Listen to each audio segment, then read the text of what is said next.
اعوذ باللہ من الشیطان الرجیم بسم اللہ الرحمن الرحیم۔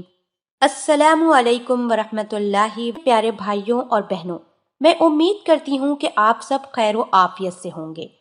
میری دعا ہے کہ اللہ پاک آپ سب کو خیر و عافیت سے رکھیں، آمین۔ ناظرین، آج کا ہمارا موضوع ہے کہ کیا حالت حیض میں ہم بستری کر سکتے ہیں یا نہیں کر سکتے۔ میرے بھائیوں، تو پہلے آپ سب کا یہ جاننا ضروری ہے کہ حیض ہے کیا چیز۔ ہر مہینے عورت کو مخصوص دنوں میں مخصوص جگہ سے خون کا جاری ہونا یہ حیض کہلاتا ہے۔ عورتیں تو اس سے بخوبی واقف ہوں گی کہ مخصوص ایام کسے کہتے ہیں اور حیض کسے کہتے ہیں۔ کبھی عورتوں کے ایام بڑھ بھی جاتے ہیں اور کبھی گھٹ بھی جاتے ہیں، جس کی وجہ سے بہت سارے مسائل درپیش آتے ہیں۔ اسی وجہ کر جو شادی شدہ خواتین ہیں وہ بہت زیادہ ہی مسائل کا شکار ہوتی ہیں۔ کچھ مرد حضرات جو ہوتے ہیں وہ اپنے آپ پر قابو نہیں رکھ پاتے، یا پھر کبھی وہ دور دراز مقامات پر گئے ہوتے ہیں، ملک سے یا شہر سے باہر گئے ہوتے ہیں، اور جب گھر لوٹتے ہیں تو بیوی کے اس طرح کے مسائل شروع ہو جاتے ہیں جس کے بنا پر وہ ان دنوں ہم بستری نہیں کر پاتے، اور کسی کو لا علمی کی وجہ سے ان کا پتہ نہیں ہوتا اور وہ ایسی حالت میں ہی ہم بستری کرنا شروع کر دیتے ہیں۔ تو دیکھیں، کچھ وہ باتیں جس کو اللہ پاک نے عمومی حالت میں جائز اور حلال رکھا ہے، لیکن کبھی وہی باتیں خاص چیزوں میں آ کر ناجائز اور حرام ہو جاتی ہیں، جیسا کہ حج کے ایام میں ہم بستری کرنا حرام ہے، حالانکہ عمومی حالت میں جائز ہے، لیکن حج کے ایام میں ناجائز ہے۔ اسی طرح دین کے اتنے موٹے موٹے مسائل جو ہمیں جائز ناجائز، حلال اور حرام، پاکی اور ناپاکی میں تمیز دے سکیں، وہ جاننا بہت ضروری ہے۔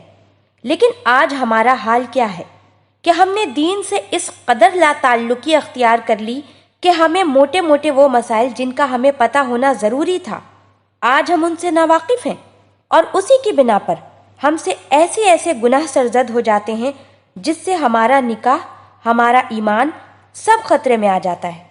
دیکھیں، یہ یاد رکھیں کہ جب تک آپ ایک ایمان والی زندگی نہیں گزاریں گے، آپ کا کوئی بھی کام درست نہیں ہوگا۔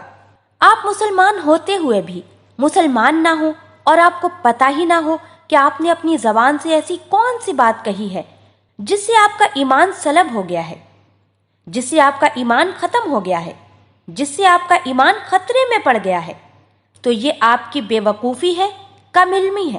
لہٰذا دین کے اتنے موٹے موٹے مسائل کی پاکی ناپاکی، جائز ناجائز، حلال اور حرام کی تمیز آ جائے، یہ انتہائی ضروری ہے۔ تو میں بات کر رہی تھی کہ حیض کی حالت میں ہم بستری کرنا۔ حیض کے بارے میں نے آپ کو بتا دیا کہ ہر ماہ مخصوص ایام میں مخصوص جگہ سے خون کا جاری ہونا حیض کہلاتا ہے۔ اگر ایسی صورت میں کوئی خاوند اپنی بیوی کے ساتھ ہم بستری کرتا ہے تو یہ یاد رکھیں کہ احادیث مبارکہ میں صراحتاً ممنوع ہے۔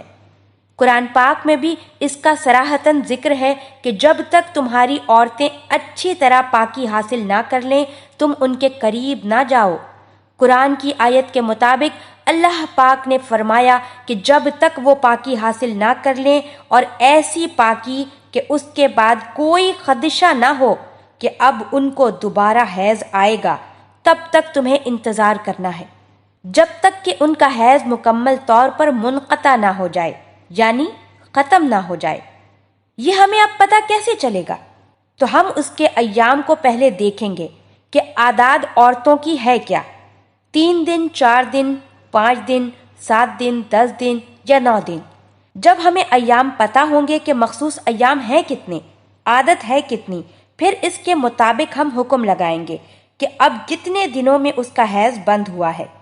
کچھ عورتیں اس طرح کی ہوتی ہیں کہ ان کو اپنے ایام کے بارے میں پتہ ہی نہیں ہوتا، یا وہ اپنے ایام کا اندازہ ہی نہیں لگا پاتی۔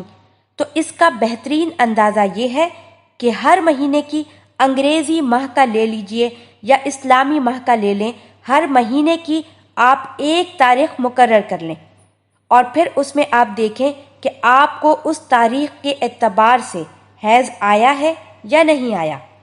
پھر اس اعتبار سے 3 دن آیا ہے، 4 دن آیا ہے یا 5 دن آیا ہے۔ کیلنڈر میں آپ مارک کرتے رہیں تاکہ آپ کے لیے آسانی ہو۔